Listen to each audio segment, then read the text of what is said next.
السلام علیکم۔ میرا نام ہمایوں افتخار راجہ ہے اور آج اسلام آباد سے ریلیٹڈ، اسلام آباد کی ریئل اسٹیٹ سے ریلیٹڈ ایک بہت امپورٹنٹ نیوز ہے جسے ڈسکس کریں گے ہم لوگ۔ سب سے پہلے میں یہ نیوز جو ہے یہ پڑھ دیتا ہوں، پھر اس کے دو اینگل ہوں گے، ان دونوں کو ہم دیکھ لیں گے اور ڈسکس کر لیں گے۔ خبر کے مطابق سی ڈی اے نے 750 ایکڑ ایکوائرڈ اراضی ڈیولپ کر کے فروخت کرنے کا فیصلہ کیا ہے۔ 24 فروری 2022 کی یہ خبر ہے۔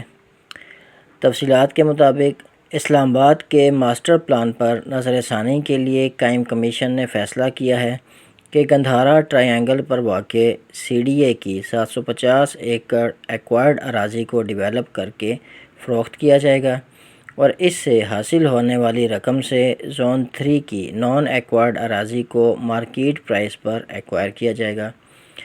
یہ فیصلہ کمیشن کے اجلاس میں کیا گیا ہے جس کی صدارت چیئرمین سی ڈی اے عامر علی احمد نے کی۔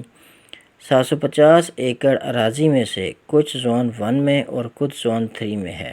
اجلاس کو بتایا گیا کہ زون 3 کا کل رقبہ 50,000 ایکڑ ہے، اس میں سے 30,000 ایکڑ مارگلہ ہلز کا ہے، باقی 20,000 ایکڑ نجی اراضی ہے۔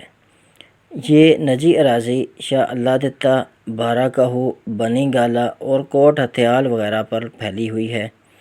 کمیشن نے سی ڈی اے کے بلڈنگ بائی لاز پر بھی غور کیا۔ پی اے سی نے سی ڈی اے کو یہ ایشو ریفر کیا ہے کہ سی ڈی اے کے پاس اس کا کیا جواز ہے کہ صرف ان بلڈنگز کے مالکان کو اضافی منزل کی تعمیر کی اجازت دی جاتی ہے جو 2016 کے بعد تعمیر کی گئیں۔ پی اے سی نے اس پالیسی پر نظر ثانی کی ہدایت کی ہے۔ کمیشن نے بھی رائے دی ہے کہ نسباق کو کنسلٹنٹ ہائر کر کے ہر اس بلڈنگ کو اضافی منزل کی اجازت دی جائے جو 2007 کے سیسمک بائی لاز کے تحت تعمیر کی گئی ہیں اور ان کے اسٹرکچر کا سرٹیفکیٹ جمع کرایا جائے۔ اجلاس نے زون 4 کی اراضی کے سب زون ڈی کے دیگر استعمال پر غور کیا ہے۔ یہ زون ایگرو فارمنگ کے لیے مختص ہے۔ اجلاس نے federal government employees housing authority کی جانب سے اسلام آباد کے اسٹیٹ آفس کے سرکاری مکانوں کے ریجنریشن پلان پر تحفظات کا اظہار کیا ہے۔ سی ڈی اے حکام نے بتایا کہ یہ مکانات سی ڈی اے نے تعمیر کیے تھے۔ اسٹیٹ آفس کو صرف ایلوکیشن کی گئی ہے، ملکیت سی ڈی اے کی ہے۔ وزارت ہاؤسنگ اس اراضی کو فروخت نہیں کر سکتی۔ اجلاس نے رائے دی کہ اس پروجیکٹ کے ماحولیاتی اثرات اور اس کے سٹی انفراسٹرکچر پر اثرات کا بھی جائزہ لیا جائے۔ اجلاس میں ماسٹر پلان کی تیاری کے لیے کنسلٹنٹ ہائر کرنے کے لیے نئی ٹی او آرز پر بھی غور کیا گیا۔ اجلاس کو اسلام آباد ٹرانسپورٹیشن پلان اور مارگلہ روڈ کی تعمیر پر بھی بریفنگ دی گئی۔ اچھا، یہ خبر تھی، اس میں کچھ پہلو نکلتے ہیں۔ پہلا پہلو، اگر گندھارا ٹرائی اینگل جو ہے اس کو دیکھیں تو یہ B17 کے سامنے جو سی ڈی اے کی لینڈ ہے، C14، 15، 16 کے سامنے یعنی مارگلہ ایوینیو کے سامنے یہ ایک ٹرائی اینگل سا ہے، یہ اس لوکیشن پر واقع ہے۔ اور اگر یہاں پر ڈیولپمنٹ کر کے سی ڈی اے اس کو فروخت کرتا ہے، یہاں پر ایکٹیویٹی ایک لحاظ سے سٹارٹ ہوتی ہے، تو اس کا ارد گرد کے جو پراپرٹی ہے B17 ہو گیا، فیصل ہلز بھی اوپر جائیں تو وہ بھی آتا ہے، C18 وغیرہ ہو گیا، کافی آگے تک C14، 15، 16، اس سارے ایریے کے ریئل اسٹیٹ پہ کافی پوزیٹیو امپیکٹ ہوگا اس کا۔ اور سیکنڈ پہلو اگر ہم دیکھیں تو ہم جانتے ہیں کہ سی ڈی اے کا زون 3 جنگلات کا ایریا ہے، لیکن اس میں کچھ آبادیاں بھی ہیں جیسا کہ بارہ کہو، شاہ اللہ دتہ اور کوٹ ہتھیال، ان کے نام لیے گئے ہیں۔ اچھا، یہ زون 3 کے اندر جو لینڈ ہے یہ سی ڈی اے نے ایکوائر نہیں کی تھی، باقی زون 1 کی کچھ لینڈ ایکوائر کر لی تھی لیکن زون 3 کی لینڈ ایکوائر نہیں کی تھی، اسے چھوڑ دیا تھا کہ فیوچر میں جب پیسے ہوں گے تب اسے ایکوائر یہ کر لیں گے۔ لیکن اس کے ساتھ ساتھ لوگوں پر ایک پابندی بھی لگا دی گئی تھی کہ لوگ مزید مکانات تعمیر نہیں کر سکتے یا لینڈ ٹرانسفر نہیں جو ہے یہ کر سکتے، جو کہ ایک ناجائز پابندی تھی۔ لوگوں کی طرف سے اکثر احتجاج بھی ہوتا تھا اور CDA کی طرف سے اسے غیر قانونی تجاوزات کا نام دے کر اس کے اگینسٹ آپریشن بھی لانچ کیا جاتا تھا۔ تو لوگوں کا بھی وہاں پر یہ شکوہ تھا کہ اگر CDA نے لینڈ پرچیز کرنی ہے تو وہ ہمیں پیسے دے، لینڈ دے اور نکل جاتے ہیں ہم لوگ یہاں سے، اس نے جو کرنا ہے وہ کرے۔ لیکن CDA نے لینڈ بھی پرچیز نہیں کرنی ابھی، اور ہمیں رہنے بھی نہیں دینا، یہاں پر گھر بھی بنانے نہیں دینے، غیر قانونی تجاوزات کا نام دینا ہے، تو یہ سراسر زیادتی ہے۔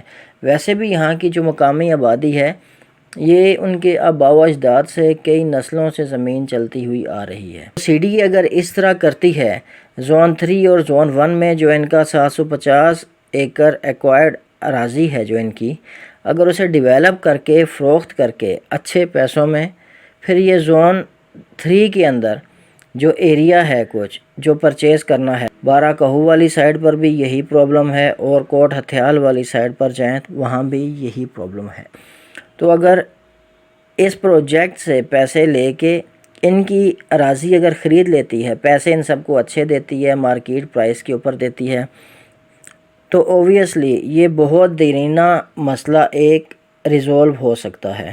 اسی طریقے سے زون 4 جو ہے اس کے اندر یہ جو غوری ٹاؤن کا ایریا یا چک شہزاد والی سائڈ پہ آگے جو آبادیاں وغیرہ بنی ہوئی ہیں، ان کا پرابلم بھی سولو ہو سکتا ہے۔ جہاں تک بلڈنگ بائی لاز کا تعلق ہے، تو اگر یہ اپروولز مل جاتے ہیں تو ہم جانتے ہیں کہ اسلام آباد میں اتنی ہائی رائز بلڈنگز ہیں نہیں، تو اگر یہ پرابلم سولو ہو جاتی ہیں، مزید ہائی رائز بلڈنگز بن سکتی ہیں، تو شہر بھی ورٹیکلی گرو کرے گا اور یہاں کی کمرشل ایکٹیویٹی میں بھی اضافہ ہوگا۔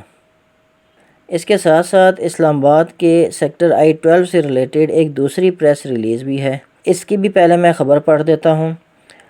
اس خبر کے مطابق سیکٹر I-12-2 اور I-12-3 کے ترقیاتی کاموں کے لیے موصول ہونے والی بولیاں کھول دی گئی ہیں۔ وفاقی ترقیاتی ادارے کیپٹل ڈیولپمنٹ اتھارٹی کی انتظامیہ شہر کی تعمیر و ترقی بالخصوص سیکٹر ڈیولپمنٹ پر خصوصی توجہ دے رہی ہے۔ اس ضمن میں سیکٹر I-12-2 اور I-12-3 کے ترقیاتی کاموں کے لیے موصول ہونے والی بولیاں کھول دی گئی ہیں۔ تفصیلات کے مطابق I-12-2 اور I-12-3 کے ترقیاتی کاموں کے لیے 7 مختلف کمپنیوں نے بولیاں دی ہیں۔ اس منصوبے کی NIT 680.252 ملین روپے تھی۔ اس ضمن میں سب سے کم بولی 542.788 ملین روپیز موصول ہوئی ہے۔ اس منصوبے کے تحت سیکٹر I-12-2 اور سیکٹر I-12-3 کے ترقیاتی کاموں میں drainage system, water supply, sewerage network, مرکزی شاہراہوں سمیت دیگر رابطہ سڑکوں کی تعمیر، اسٹریٹ لائٹس کی تنصیب سمیت دیگر ترقیاتی کام کیے جائیں گے۔ واضح رہے کہ عرصہ دراز سے اسلام آباد کے ایسے سیکٹر جہاں ترقیاتی کام التوا کا شکار تھے، موجودہ CDA انتظامیہ کی خصوصی دلچسپی کے باعث ان تمام سیکٹروں میں ترقیاتی کاموں کا اجرا کیا جا رہا ہے۔ اس موقع پر کیپٹل ڈیولپمنٹ اتھارٹی انتظامیہ کا کہنا تھا کہ نئے سیکٹرز کی آبادکاریوں سے شہر کی خوبصورتی میں مزید اضافہ ہوگا اور اس کے ساتھ ساتھ شہریوں کو اعلیٰ معیار زندگی اور معیاری سہولیات کی بلا تعطل فراہمی میں بھی مزید آسانیاں پیدا ہوں گی۔ جیسا کہ ہم جانتے ہیں کہ ایک زمانے میں اسلام آباد جہاں تک ڈیولپ ہو گیا تھا زون 1، وہیں پہ آ کے ایک لمبے عرصے تک بریک لگی رہی تھی، اس سے آگے ڈیولپمنٹ نہیں ہو پائی تھی، کچھ ایشوز تھے، کچھ پرابلمز تھے اس کے۔ اور سیکٹر I-12 کا تو ہم لوگ کافی لمبے عرصے سے سنتے آئے ہیں، اور جو زون 1 کے باقی سیکٹرز وغیرہ ہیں جیسے F13، 14، 15، 16 یا G12 ہو گیا، D12، 13، 14، 15، 16، 17، یہ سب سیکٹرز بہت پہلے کے CDA نے بیچے ہوئے ہیں، لوگوں کے پاس ان کی الاٹمنٹس ہیں، لیکن مجبور ہیں وہ بھی کہ ابھی تک CDA نے ڈیولپمنٹ نہیں کی ان کی۔ CDA اگر اسی طرح ڈیولپمنٹ کا کام جاری رکھتا ہے اور جو ایشوز سٹک ہیں ان سب کو ریزولو کر کے ان سیکٹرز کو ڈیولپ کر کے اگلے سیکٹرز کی طرف جاتا ہے۔ تو انشاءاللہ یہ بہت جلد ان لوگوں کے لیے بھی آسانی ہو جائے گی جو بیچنا چاہتے ہیں، جو پیسے اپنے نکالنا چاہتے ہیں، پروفٹ بک کرنا چاہتے ہیں، یا جو لوگ اسلام آباد میں شفٹ ہونا چاہتے ہیں، گھر بنانا چاہتے ہیں، ان سب کے لیے بھی ایک بہت اچھی اپورچونٹی ہوگی۔ چلیں آج کے لیے اتنا ہی تھا۔ مجھے اپنی دعا میں یاد رکھیے گا، میرا چینل سبسکرائب کیجیے گا۔ آپ سب کا بہت شکریہ۔ اللہ حافظ۔